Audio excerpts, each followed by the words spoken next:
کہ اللہ تعالیٰ رحیم ہونے کے باوجود، رحمان ہونے کے باوجود اور مرسیفل ہونے کے باوجود غازہ کے بچوں کو کیوں نہیں بچاتا؟ جب آپ یہ دعویٰ کرتے ہو کہ اللہ تعالیٰ کو چاہیے کہ وہ غازہ کے بچوں کو بچائے، تو میں آپ سے پوچھتا ہوں کہ یہ دعویٰ کس بنیاد پر ہے؟ ظاہر سی بات ہے، اس بنیاد پر ہے کہ آپ نے اللہ تعالیٰ کی صرف ایک صفت کو دیکھا، اس کے پیچھے پڑ گئے اور آپ نے کہا اللہ اور مرسیفل ہے، لہٰذا اسے غازہ کے بچوں کو بچانا چاہیے۔ تو میں آپ سے یہ تقاضا کرتا ہوں کہ آپ اس صفت کے اپلیکیشن میں ہر جگہ کنسسٹنٹ رہے۔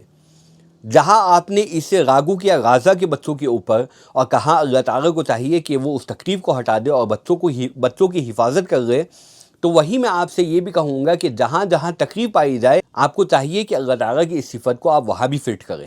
اب مثال کے طور پر دنیا میں موت کا آ جانا یہ بہت تکلیف دہ چیز ہے، لہٰذا اور مرسیفل ہونے کی حیثیت سے خدا تعالیٰ کو چاہیے کہ دنیا سے موت کو ختم کر دیں۔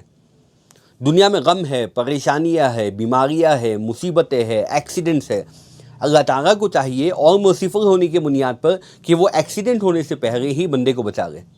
اللہ تعالیٰ کو چاہیے کہ وہ غم اور پریشانی میں بندے کو مبتلا نہ کرے۔ اللہ تعالیٰ کو چاہیے کہ وہ بیماریوں کو دنیا سے ختم کر دیں۔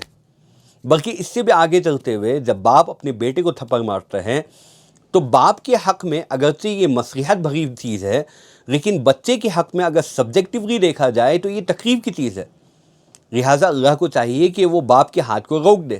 کلاس روم کے اندر صرف ایک بچہ فرسٹ آتا ہے، اس کے علاوہ دیگر بچے سیکنڈ آتے ہیں، تھرڈ آتے ہیں، فورتھ آتے ہیں، ففتھ آتے ہیں، بعض لوگ فیل ہو جاتے ہیں۔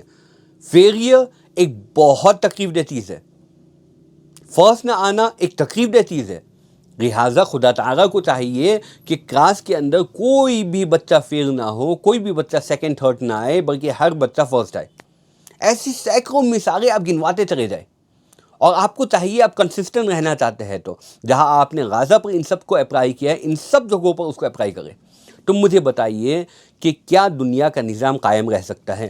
جہاں وہ ظالم کے ہاتھ کو روک دے تو ظالم ظالم نہیں رہا، مظلوم مظلوم نہیں رہا، تو پھر ظالم کو سزا دینے کی بات اور مظلوم کے لیے انعام اور بدلہ، اس کے کوئی معنی باقی نہیں رہ جاتے۔ پھر فری ول کی کیا معنی باقی رہ گئے؟ پھر اللہ نے ہمیں انسان کیوں بنایا؟ ہمیں مکلف کیوں بنایا؟